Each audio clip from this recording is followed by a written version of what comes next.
The desperate call. The grand conclave of the collective fell silent as first speaker Xorax entered. His normally luminescent skin had dimmed to a sickly gray, and the membrane flaps that adorned his elongated head hung limp, a biological display of extreme distress among the Lithar. Behind him, holographic displays showed the latest casualty reports. 3 more worlds lost in the Cygnus Arm, billions of lives extinguished as if they had never existed.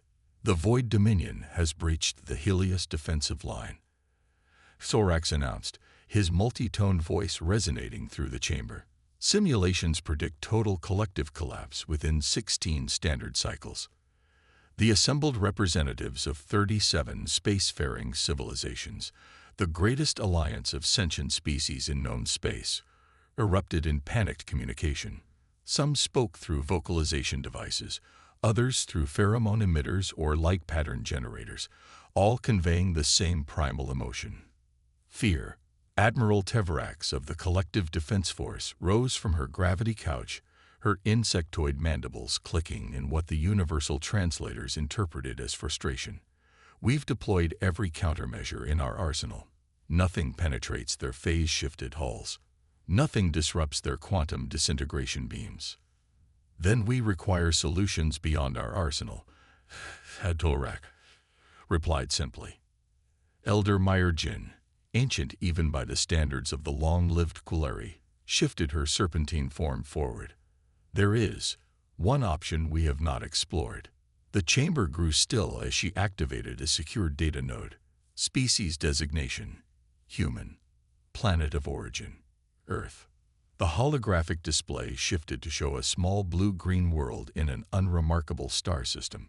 Earth remains under Quarantine Protocol 7, objected Defense Minister Bukovos, his crystalline form refracting light in patterns of disapproval. The humans were deemed too dangerous for integration. Precisely, Myrjin replied. The display changed again, showing historical footage that few in the chamber had ever seen. Humans fighting against overwhelming odds in primitive conflict zones. Humans surviving catastrophic planetary disasters. Humans producing technological innovations at rates that defied standard development curves. 200 cycles ago, our assessment concluded that humanity represented a potential existential threat to galactic stability. Myrjin continued. They are unpredictable. Their neural architecture prioritizes creative problem-solving over logical consistency. They form irrational emotional bonds that override self-preservation instincts. Their technological development is exponential rather than linear. And you suggest we invite this threat into our civilization at its most vulnerable moment? Asked Lukulvos incredulously. Elder Myrjin's multifaceted eyes gleamed. I suggest that when facing extinction, we require precisely what we have always feared. Captain Diana Chen checked the atmospheric readings on her tablet as she climbed the ridge overlooking Outpost Terminus, humanity's furthest settlement from Earth, positioned just within the boundary established by the galactic quarantine. The morning sun cast long shadows across the prefabricated structures where 300 colonists conducted research, maintained the boundary monitoring equipment, and, unofficially, probed for weaknesses in the alien technology that had contained humanity for 2 centuries. Her communicator chimed. Captain, we've got anomalous readings at the perimeter, reported Lieutenant Okafor. Energy signatures unlike anything in our database. Chen frowned. Quarantine enforcement. The aliens rarely showed themselves, content to let their automated systems maintain humanity's isolation. Negative. Whatever this is, it's approaching slowly, broadcasting on multiple frequencies. Almost like.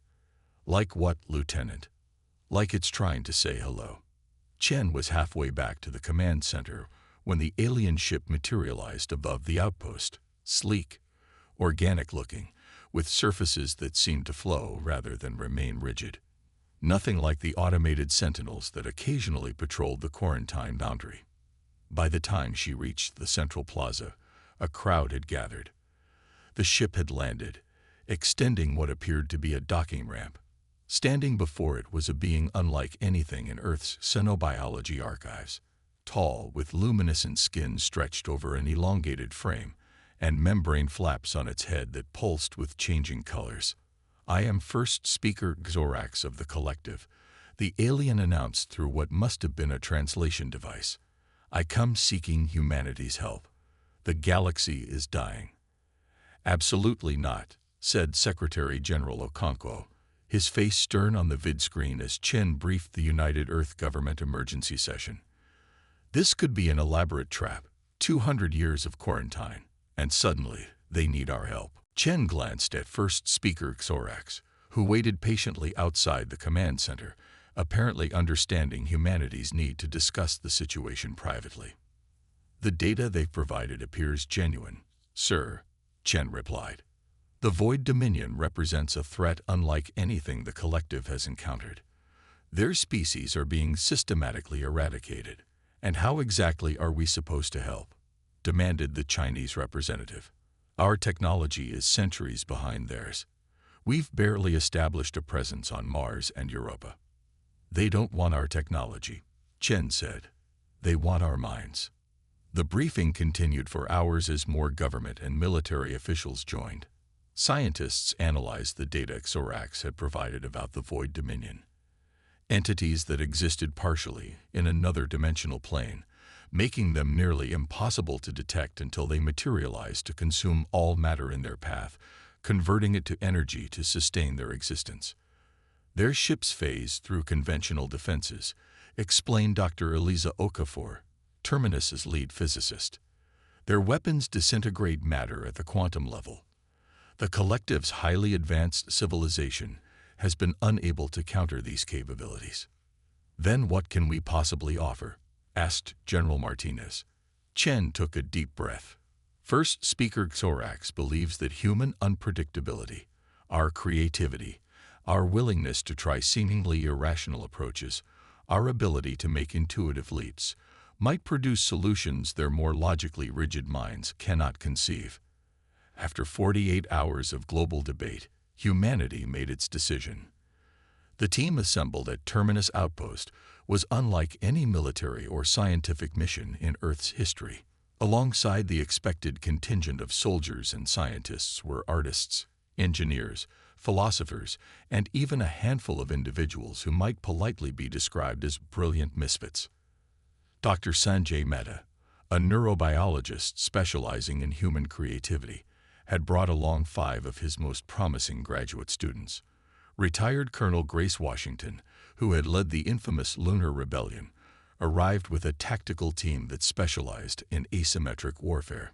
Ji Wei, the architect who had designed impossible-looking structures that somehow stood, brought his entire design team.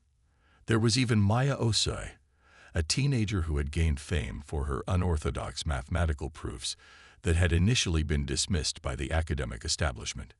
Chen looked over the assembled team with a mixture of hope and skepticism.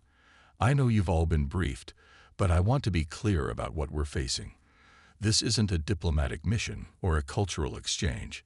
This is an existential threat, not just to the alien collective, but potentially to Earth as well. If the Void Dominion consumes the rest of the galaxy, we'll eventually be next." Colonel Washington stepped forward. "Captain, with all due respect, I have to ask the question everyone's thinking. Why should we help the very beings who've kept us quarantined for 2 centuries? First speaker Xorax, who had been silently observing, answered before Chen could. "Your question is logical, Colonel Washington. The quarantine was implemented out of fear of what humanity might become if integrated into the wider galactic community too quickly. Perhaps that fear was justified. Perhaps not. But now, that very quality which frightened us, your species' unpredictability, may be the galaxy's only hope." Maya Osoi raised her hand. "I've been studying the data on the Void Dominion's attack patterns. There's something odd about their dimensional shifting. It's not random. There's a pattern. But it's not a pattern any of your scientists recognized." Xorax's head membranes pulsed with what might have been surprise. "You've found a pattern. Our best quantum theorists have analyzed those data points for cycles." Maya shrugged. They were looking for mathematical constants or physical laws. I was looking for music. The journey to collective space took 3 weeks aboard Sorax's ship, the Emissary. The humans spent that time immersed in collective data, learning about their technology, their species, and most importantly, the Void Dominion. Dr. Mehta established what he called chaos sessions, interdisciplinary discussions where specialists from different fields cross-pollinated ideas without the constraints of conventional thinking. Engineers collaborated with poets, soldiers brainstormed with mathematicians, architects discussed quantum physics with neurobiologists. "This is madness," commented Lithar science officer Zevril after observing one particularly heated session where Maya Osai and Colonel Washington were vehemently disagreeing about the implications of the teenager's dimensional harmony theory. "That's rather the point," Chen replied with a slight smile. "Organized madness." By the time they arrived at Collective Central Command, a massive space station orbiting a neutron star, the humans had generated over 300 potential approaches to combating the Void Dominion. Most were impractical, some were physically impossible, but a handful showed genuine promise. The human delegation was escorted to the Grand Strategy Chamber, where representatives of the surviving collective species awaited. The chamber fell silent as the humans entered, some of the aliens clearly seeing humans in person for the first time. Admiral Tevrax approached. "You arrive at a desperate hour. The Dominion has breached the Arcturus defense line. They will reach this system within 12 standard days." "Then we'd better get to work," Chen replied. The humans were assigned to various sections of Central Command according to their expertise. The collective expected them to integrate into the existing command structure, to offer suggestions within the established protocols. Instead, the humans did what humans do best. They disrupted. Dr. Mehta and his students set up improvised laboratories where they conducted experiments that collective scientists considered either redundant or pointless. Xi Wei's team commandeered a manufacturing bay to build prototype devices based on theoretical principles the collective had dismissed centuries ago. Maya Osai convinced a reluctant quantum physics division to recalibrate their sensors based on her harmonic pattern theory. "They're not following procedures," complained Defense Minister Yukovos to Captain Chen after the first 48 hours. "They're reallocating resources without authorization. They're bypassing safety protocols." Chen nodded. "Yes, that sounds about right. This is not how the collective operates. And how's that been working out for you so far?" Before Yukovos could respond, alarms blared throughout the station. "Void Dominion vessels detected," announced the station's eye. "Estimated arrival, 6 standard hours." "That's impossible," Yukovos stuttered.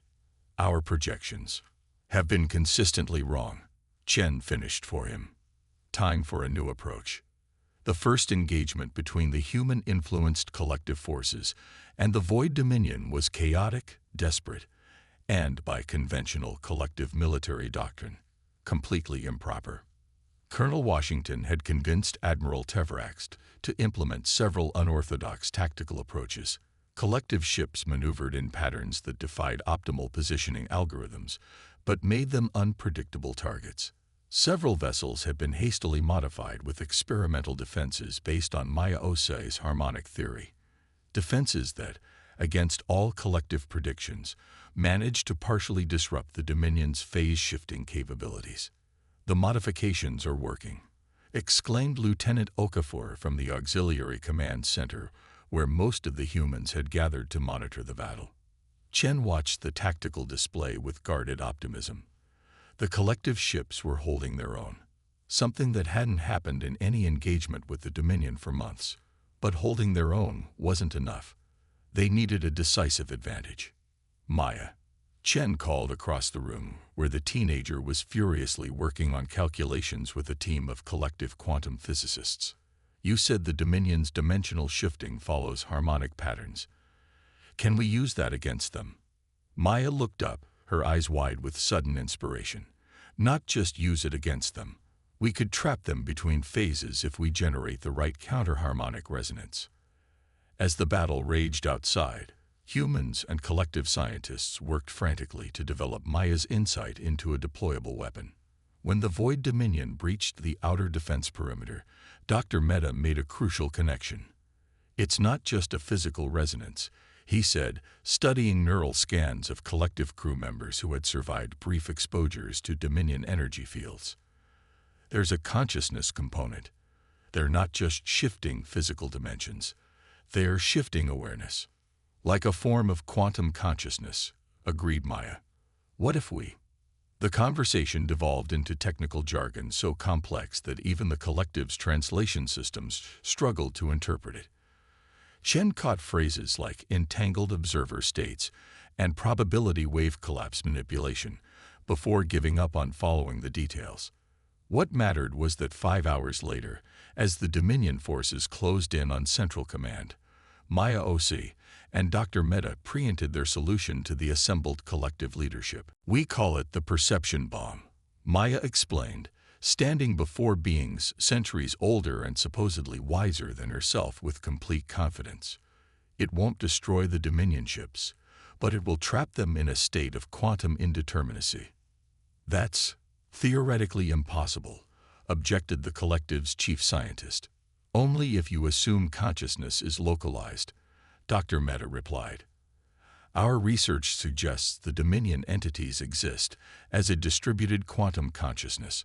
By generating a specific harmonic resonance field and introducing human observers trained in specific neural states, we can force their consciousness into a paradoxical self-observation loop." The collective leaders stared in confusion. Colonel Washington sighed. "We're going to confuse them to death." As the Void Dominion's massive flagship appeared in the system, ready to begin the consumption of Central Command, and the neutron star it orbited, humanity prepared to deploy its strangest weapon yet, a weapon not of matter or energy, but of perception itself, the human solution. The deployment of the perception bomb was nothing like a conventional military operation. In the central observation dome of Collective Command, Dr. Mehta had arranged 20 human volunteers in a circle. Each wore a neural interface crown hastily adapted from collective medical technology, designed to amplify and synchronize their consciousness patterns. "This is your great solution." Admiral Tevrax clicked her mandibles skeptically. 20 humans sitting in a circle while the most destructive force in the galaxy bears down on us. Captain Chen understood the Admiral's skepticism. From the outside, it looked absurd, primitive, even mystical. But she had reviewed the science, and despite its unorthodox approach, the underlying principles were sound.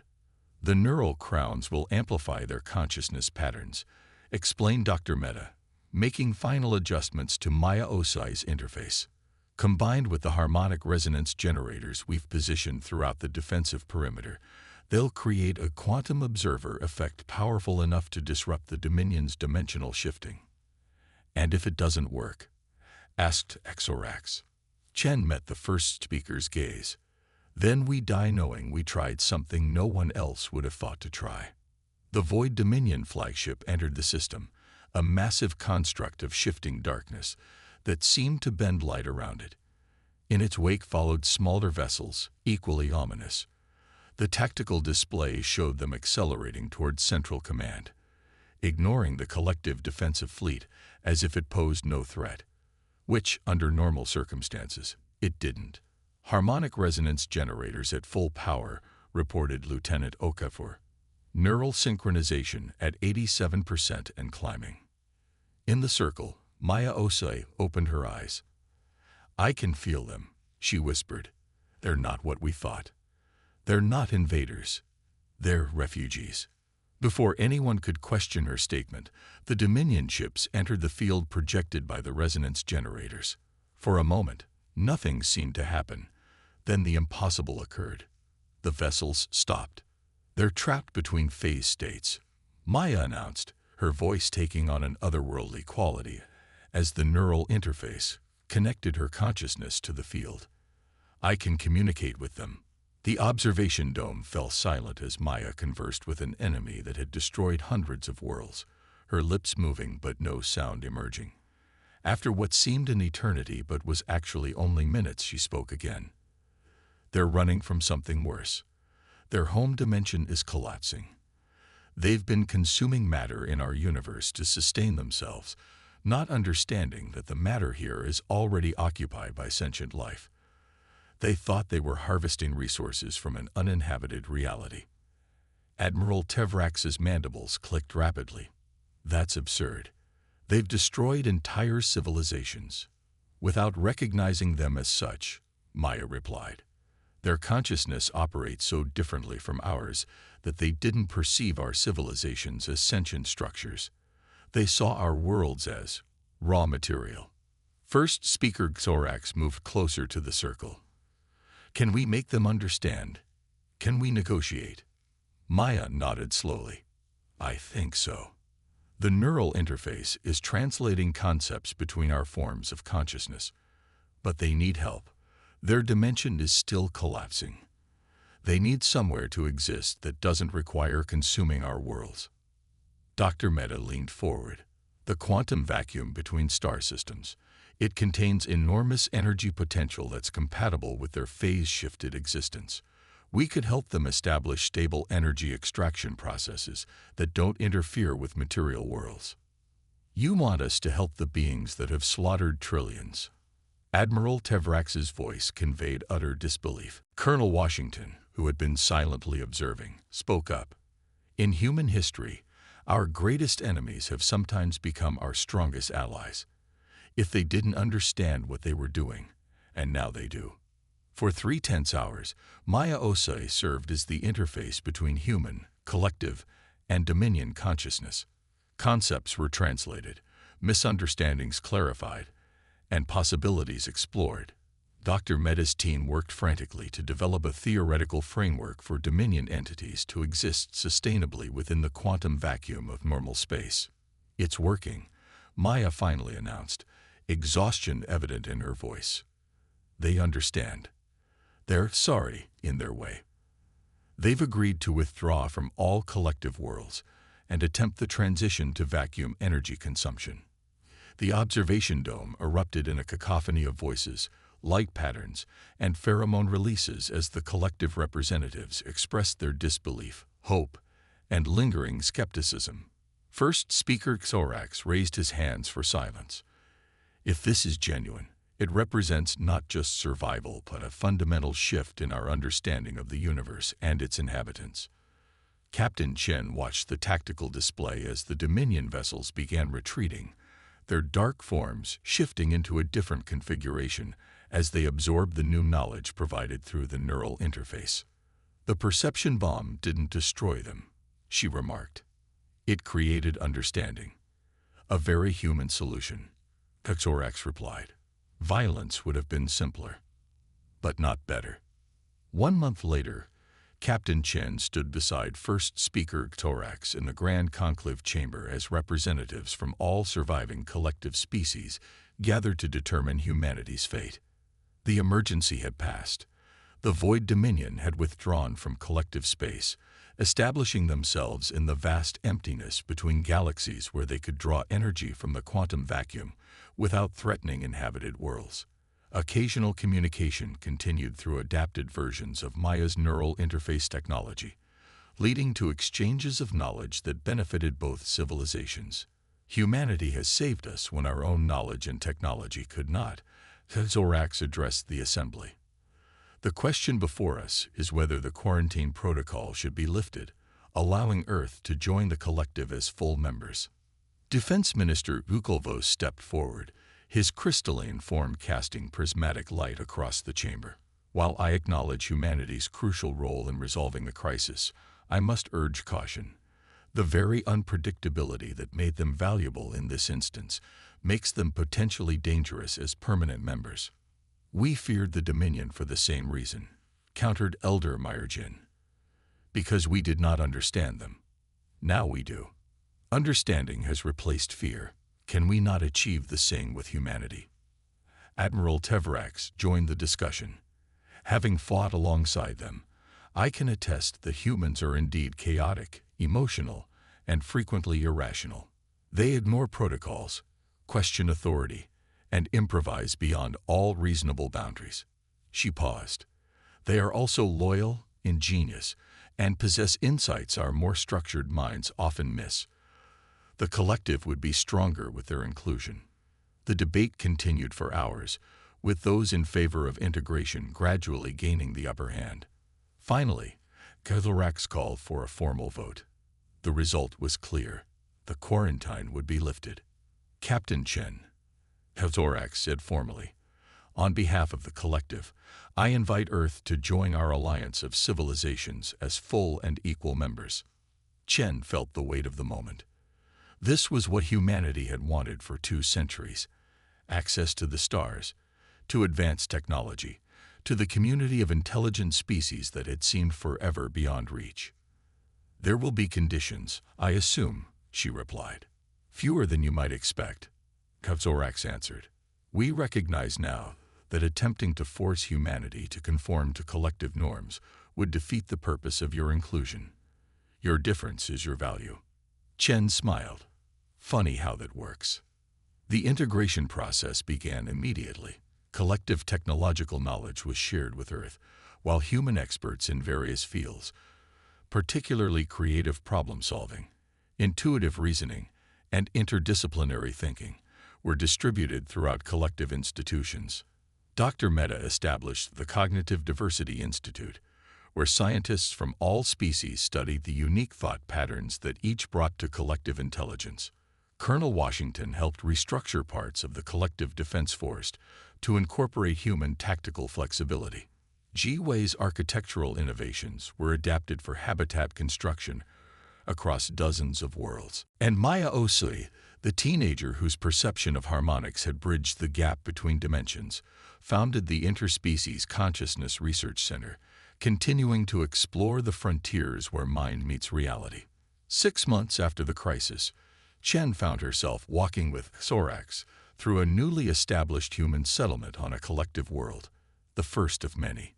Children played in parks alongside the offspring of various alien species, scientists collaborated in research facilities, and construction crews raised buildings that blended human aesthetic preferences with alien architectural principles. Does it trouble you? Chen asked, noting how Thorax watched a group of human engineers enthusiastically dismantling and modifying a collective transport vehicle. What? Chaos. Change. Disruption of the way things have been done for millennia. Thorax's head membranes pulsed with what Chen had learned to recognize as amusement. For 200 years, we feared what humanity would do to the collective if integrated. We never considered what humanity might help us become. Chen watched as one of the engineers called over a Lithar colleague, pointing excitedly at a modified component. The Lithar examined it, made a suggestion, and soon both were engrossed in collaborative improvement. The universe is vast, Thorax continued. Perhaps it was arrogant to believe our way was the only viable path to civilization. When the Dominion came, our confidence became our weakness. We could not imagine solutions beyond our established paradigms. And now we learn from each other. The collective gains humanity's creativity and adaptability. Humanity gains our knowledge and stability. Together, we become something neither could be alone. Chen nodded, understanding the profound truth in Thorax's words. Humanity had long dreamed of the stars, imagining themselves as either conquerors or humble students of superior civilizations. The reality had proved more complex and more rewarding. They were partners, bringing unique strengths to a cosmic community that was stronger for their inclusion. There are still those who fear us, Chen noted, who worry what human unpredictability might mean for the future. Of course, Thorax agreed. Change is never without resistance. But the evidence speaks for itself. In 6 months, collaborative human collective research teams have produced advances that might have taken centuries under our previous methods. The wounds of the Dominion conflict are healing faster than anyone projected. And he gestured toward a distant construction site where a massive structure was taking shape. We are building things we never imagined possible. The structure was a dimensional resonance facility, the first of a network that would eventually span the galaxy, designed to open communication channels with other realities, including the Dominion's home dimension. Not to invade or exploit, but to understand, to help where possible, and to learn. That's the real human solution, isn't it? Orcs observed, not just solving the immediate problem, but transforming it into an opportunity. Chen smiled. We call that making the best of a bad situation. It's a very human trait. One the galaxy badly needed. Thorax replied. And will need again, I suspect. As the alien sun set over the horizon, casting the settlement in golden light, Chen felt a profound sense of rightness. Humanity had been summoned in desperation, but they had answered with more than firepower or clever tactics. They had brought their fundamental nature, their creativity, their adaptability, their willingness to imagine new possibilities, and in doing so, had not just saved civilization but transformed it. The stars had never seemed so bright, or the future so full of promise.